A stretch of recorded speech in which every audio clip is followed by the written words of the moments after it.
بسم اللہ الرحمن الرحیم وبہ نستعین۔ قرآن مجید یہ اللہ تبارک و تعالیٰ کی لاریب اور ہر قسم کی کجی اور نقص سے خالی کتاب ہے۔ قرآن مجید یہ رہتی دنیا تک کے لیے اور پوری دنیا انسانیت کے لیے رہنما کتاب ہے۔ قرآن مجید میں اللہ تبارک و تعالیٰ نے اپنے بندوں کو صحیح راستے پر چلنے اور غلط راستے سے بچنے کا حکم فرمایا ہے۔ قرآن مجید میں اللہ تبارک و تعالیٰ نے امت محمدیہ سے پہلے کی ان قوموں کے واقعات کا بھی تذکرہ کیا ہے کہ جن قوموں کو بہت ہی خطرناک صورتحال سے دوچار ہونا پڑا۔ اللہ تبارک و تعالیٰ نے ان پر بہت ہی سخت قسم کے عذاب نازل فرمائے، کیونکہ وہ اللہ کے احکام کے باغی اور وہ اپنے وقت کے نبیوں سے سرکشی پر تلے ہوئے تھے۔ اللہ تبارک و تعالیٰ نے قرآن مجید میں ایسے لوگوں کا بھی تذکرہ فرمایا ہے جو نبی تو نہیں تھے، البتہ ان سے اللہ تبارک و تعالیٰ نے بہت ہی بڑا کام لیا۔ اللہ تبارک و تعالیٰ نے ان لوگوں کا بھی تذکرہ قرآن مجید میں ان کی عمدہ اور نمایاں کارکردگی کی بنیاد پر کیا ہے۔ انہی لوگوں میں ایک بہت بڑا نام حکیم لقمان کا بھی ہے۔ ہم بچپن سے حکیم لقمان کا نام سنتے آئے ہیں، اور اللہ تبارک و تعالیٰ نے حضرت لقمان کا قرآن مجید میں تذکرہ کر کے اور مستقل ان کے نام سے ایک سورت نازل فرما کر ہمیشہ ہمیش کے لیے حضرت لقمان کو زندہ و جاوید کر دیا ہے۔ عرب کے اس ماحول میں حضرت لقمان بڑے مشہور تھے۔ حضرت لقمان کی نصیحتوں اور ان کی دانائی اور حکمت پر مشتمل باتوں کو اہل عرب اپنی باتوں میں ذکر کیا کرتے تھے۔ یوں تو حضرت لقمان وہ افریقی نسل تھے، شکل سے بھی نہایت ہی سیاہ اور کالے تھے، لیکن ان کی باتوں میں اللہ تبارک و تعالیٰ نے جو ایک قسم کا جادو رکھا تھا، اس سے اہل عرب اپنے لیے زندگی گزارنے کے بہت سے رہنما اصول تلاش کیا کرتے تھے۔ حضرت لقمان علیہ السلام کے بارے میں مشہور ہے کہ ایک مرتبہ سعید ابن مسیب نے ایک کالے اور سیاہ شخص سے کہا کہ تو اس بات سے دل گرفتہ مت ہونا، اس بات سے ناراض نہ ہونا کہ تو کالا ہے، چونکہ 3 کالے اور سیاہ آدمی اس دنیا میں ایسے آئے جنہوں نے بہت بڑا نمایاں انقلابی کارنامہ انجام دیا ہے۔ ان میں ایک تو حضرت بلال حبشی تھے۔ ساری دنیا جانتی ہے کہ حضرت بلال حبشی وہ غلام تھے، شکل سے نہایت سیاہ اور کالے تھے، لیکن مقام و مرتبہ ان کا اتنا بڑا ہے کہ بچہ بچہ حضرت بلال حبشی کے نام سے واقف ہے۔ ان کو اسلام کا سب سے پہلا مؤذن ہونے کا اور کعبۃ اللہ کی چھت پر اذان دینے والا مؤذن ہونے کا شرف حاصل ہے۔ اسی طرح دوسری بڑی شخصیت وہ حضرت عمر فاروق رضی اللہ تعالیٰ عنہ کے غلام مہجہ ہیں۔ اسی طرح تیسرے بہت بڑے دانا اور حکیم شخص وہ حکیم لقمان ہیں۔ حکیم لقمان کے بارے میں آتا ہے کہ وہ حضرت ایوب علیہ السلام کے بھانجے یا ان کے خالہ زاد بھائی تھے، اور دوسری روایات میں یہ بھی آتا ہے کہ وہ حضرت داؤد علیہ السلام کے زمانے میں تھے۔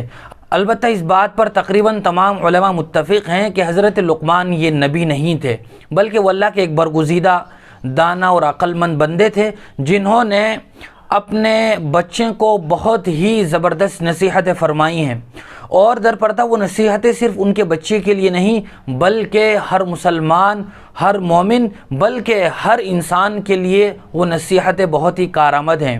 یاد رکھنا چاہیے کہ نصیحتیں وہ انسان کی اپنی پوری زندگی کے طویل تجربات ہوتے ہیں، جن کو انسان بہت ہی محبت اور درد مندی کے ساتھ اپنے اپنوں کے سامنے بیان کرتا ہے۔ حضرت لقمان نے بھی اپنے بیٹے کو کچھ ایسی نصیحتیں فرمائی ہیں۔ سورہ لقمان 21ویں پارے میں 31ویں سورت ہے، جس میں آیت نمبر 12 سے اور آیت نمبر 19 تک حضرت لقمان کی نصیحتوں کا ذکر ہے۔ اللہ تبارک و تعالیٰ نے ان نصیحتوں کا تذکرہ فرمایا ہے۔ حضرت لقمان نے سب سے پہلے اپنے بیٹے کو جو نصیحت فرمائی وہ گویا سب سے اہم اور بنیادی نصیحت ہے۔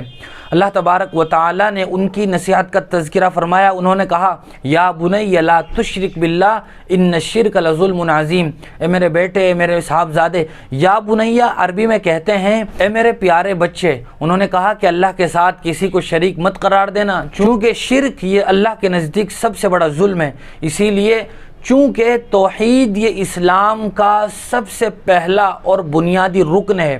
اللہ کے رسول صلی اللہ علیہ وسلم نے بھی اپنی حدیث میں اسلام کے جن 5 بنیادوں کا تذکرہ کیا ہے، ان میں سب سے پہلے نمبر پر توحید ہے۔ حضرت لقمان نے بھی اپنے بیٹے کو وہی نصیحت فرمائی، چونکہ اس دنیا میں اللہ کا فرمانبردار ہونے اور اللہ کا نافرمان ہونے کے لیے سب سے پہلی سیڑھی اور سب سے پہلا زینہ وہ توحید ہے۔ اگر کوئی آدمی موحد ہے، اللہ کو ایک یکتا اور ایک مانتا ہے، تو گویا انسان نے اپنی کامیابی کی پہلی سیڑھی پر قدم رکھ دیا ہے، اور اگر کوئی آدمی اسی کا ہی انکار کر دے تو گویا وہ انسان پہلی سیڑھی اور زینے پر ہی ناکام ہو گیا ہے۔ دوسری نصیحت حکیم لقمان نے اپنے بیٹے کو فرمائی کہ اللہ تبارک و تعالیٰ کا علم یہ ہر چیز کو محیط ہے۔ یا بنی انہا ان تک مثقال حبۃ من خردل فتکن فی صخرۃ او فی السماوات او فی الارض یأتی بها اللہ۔ اللہ فرماتے ہیں کہ میرے بیٹے، حضرت لقمان فرما رہے ہیں اپنے بیٹے سے کہ میرے بیٹے اگر کوئی چیز رائے کے دانے کے برابر ہو اور وہ کسی چٹان کی تہ میں ہو یا آسمان میں ہو یا زمین میں ہو یا کہیں بھی ہو، اللہ تبارک و تعالیٰ اسے نکال کر وہاں سے آپ کے سامنے پیش کر دے گا، کیونکہ اللہ تبارک و تعالیٰ بہت ہی باریک بھی اور تمام تر حالات اور معاملات سے پورا باخبر ہے۔ اگر کسی آدمی کے اندر یہ استحضار پیدا ہو جائے کہ اللہ تبارک و تعالیٰ ہر وقت ہر جگہ موجود ہے اور اللہ تبارک و تعالیٰ ہماری تمام تر کارستانیوں سے یا اچھے کارناموں سے اچھی طرح واقف ہے، تو انسان کوئی بھی غلط قدم اٹھانے سے دور رہے گا۔ انسان کے اندر پرپنے والے خیالات کو انسان اچھائی کی طرف موڑنے کی کوشش کرے گا، چونکہ ہر وقت ذہن و دماغ میں یہ استحضار ہے کہ مجھے کوئی بہت بڑی ذات یعنی اللہ تبارک و تعالیٰ دیکھ رہے ہیں۔ یہ مضمون اللہ تبارک و تعالیٰ نے قرآن مجید میں مختلف آیات میں متعدد مقامات پر بیان فرمایا ہے۔ تیسری نصیحت حکیم لقمان نے اپنے بیٹے سے فرمائی، یا بنی اقیم الصلاۃ، کہ میرے بیٹے نماز کو قائم رکھنا۔ اسلام کے بعد، ایمان کے بعد، اللہ کو ایک ماننے کے بعد سب سے بڑا کوئی عمل اسلام میں اگر ہے تو وہ نماز ہے، جس کی قرآن مجید میں بہت سے مقامات پر بار بار ادائیگی کے اہتمام کی تلقین کی گئی ہے۔ احادیث رسول صلی اللہ علیہ وسلم میں بہت مرتبہ اس طرف متوجہ کیا گیا ہے، اور نماز ہی وہ ایک ایسا اہم عمل ہے، ایسی اہم عبادت ہے جس کے ذریعے سے اللہ کے رسول صلی اللہ علیہ وسلم نے ایک مومن اور کافر کے درمیان فرق کرنے والی چیز قرار دیا ہے۔ مومن اور کافر کے درمیان حد فاصل اور فارق بین الحق والباطل گویا وہ نماز ہے۔ اسی لیے جوانی ہو، بڑھاپا ہو، سفر ہو، حضر ہو، بیماری ہو، صحت مندی ہو، آدمی کسی بھی لمحے میں ہو، کسی بھی جگہ ہو، نماز کسی صورت معاف نہیں ہے، بلکہ نماز کی ادائیگی ہر بالغ مسلمان پر مرتے دم تک کے لیے یہ ضروری ہے۔ چوتھی نصیحت حضرت لقمان نے اپنے بیٹے کو فرمائی جو اصلاح معاشرہ کے لیے کوششوں سے متعلق ہے۔ وہ فرماتے ہیں وَأْمُرْ بِالْمَعْرُوفِ وَانْهَ عَنِ الْمُنْكَرِ، یعنی اچھائی کا حکم کرو اور لوگوں کو برائی سے روکو۔ معاشرے میں اگر ایسے چند لوگ بھی موجود ہوتے ہیں جو اپنے معاشرے میں اور اطراف میں ہونے والی برائیوں پر نظر رکھتے ہیں اور ان پر پکڑ کرتے ہیں یا ان لوگوں کو ان سے منع کرتے ہیں، تو ایک صالح معاشرہ وجود میں آتا ہے جو سب کے لیے امن و امان بھی قائم کرتا ہے۔ وہاں بیٹیاں اور بیویاں بھی محفوظ رہتی ہیں، وہاں لوگوں کے تعلقات بھی ایک دوسرے سے اچھے ہوتے ہیں، حسن سلوک کا سما ہوتا ہے۔ یہ وہ باتیں ہیں جن کی حضرت لقمان اپنے بیٹے کو نصیحت کر رہے ہیں۔ پانچویں نصیحت فرمائی وَاصْبِرْ عَلَىٰ مَا أَصَابَكَ، کہ تمہیں اگر کوئی مصیبت آ جائے تو تم اس پر صبر کرو۔ صبر یہ مومن کا ہتھیار ہے۔ اللہ تبارک و تعالیٰ نے قرآن مجید میں جا بجا صبر کی تلقین فرمائی ہے، نماز اور صبر سے مدد حاصل کرنے کا حکم دیا ہے، صبر کرنے والوں کے لیے بے شمار اور بے حد و حساب اجر و ثواب کا وعدہ فرمایا ہے۔ جو مسلمان مصیبت آنے پر صبر کرتا ہے اس کے لیے بھی خوشخبری ہے، اگر نعمت ملنے پر شکر ادا کرتا ہے تو اس پر بھی اللہ کی طرف سے خوشخبری ہے۔ اور اللہ تبارک و تعالیٰ نے خود قرآن مجید میں صبر کرنے کو ایک انتہائی اہم کام قرار دیا ہے، وَلَمَنْ صَبَرَ وَغَفَرَ إِنَّ ذَلِكَ مِنْ عَزْمِ الْأُمُورِ، کہ یہ ہمت والے لوگوں کے کام میں سے صبر کرنا بھی ہے۔ جب آدمی مصیبتوں پر صبر کرنے والا بن جاتا ہے تو اللہ تبارک و تعالیٰ کی طرف سے ایسے بندے کے لیے غیبی مدد ہوتی ہے۔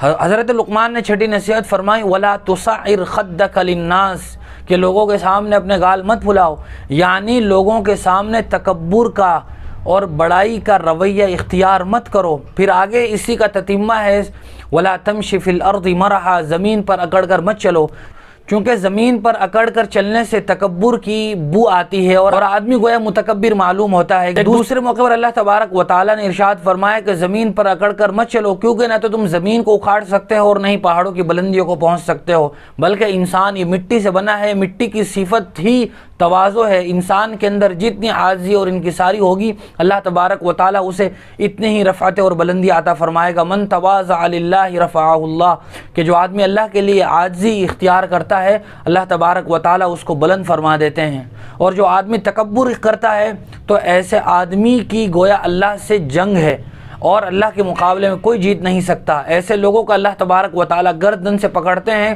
اور شکست ایسے لوگوں کا مقدر ہو جاتی ہے۔ اگلی نصیحت حضرت لقمان نے فرمائی وقصد فی مشیک، کہ تم چلنے میں میانہ روی اختیار کرو، نہ تو آدمی اتنا تیز چلے جس سے اس کا وقار مجروح ہوتا ہو، اور نہ ہی آدمی اتنا آہستہ آہستہ چلے کہ جس سے سستی کا اظہار ہوتا ہو، بلکہ میانہ روی کے ساتھ چلنے کا حکم ہے۔ اگلی نصیحت حضرت لقمان نے فرمائی وغضض من صوتک، کہ اپنی آواز کو بھی پست رکھو، اور پھر آگے ان انکر الاصوات لصوت الحمیر، چونکہ بھدی آوازوں میں سب سے زیادہ بھدی اور خراب آواز وہ گدھے کی ہوتی ہے، چونکہ گدھا جب بھی آواز نکالتا ہے وہ زور سے ہی نکالتا ہے۔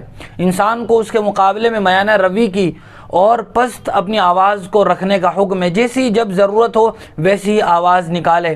اگر ہمارا مجمع 5 آدمیوں کا ہے تو انسان اس کے مقابلے میں اتنی آواز نہ نکالے کہ وہ آواز 100 آدمیوں تک پہنچنے والی ہو، بلکہ جتنا مجمع ہے اسی کے حساب سے آواز نکالے، اور اتنی آہستہ بھی نہ ہو کہ جس آدمی سے ہم بات کر رہے ہیں ہمارا مخاطب بھی ہماری وہ بات نہ سن سکے، بلکہ جب جیسا موقع ہو اسی حساب سے آواز نکالنا چاہیے، اور میانہ روی کے ساتھ ہی گفتگو کرنی چاہیے۔ یہ تمام تر وہ باتیں ہیں جو اصلاح معاشرہ سے بھی تعلق رکھتی ہیں، انسان کی ذاتی زندگی کی اصلاح سے بھی تعلق رکھتی ہیں، اور اجتماعی احوال کی بہتری سے بھی ان تمام تر نصیحتوں کا تعلق ہے۔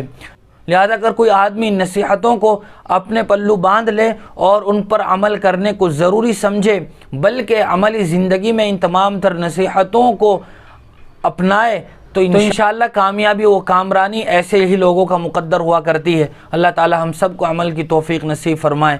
اقول قولی ھذا استغفر اللہ لی ولکم وآخر دعوانا ان الحمد للہ رب العالمین۔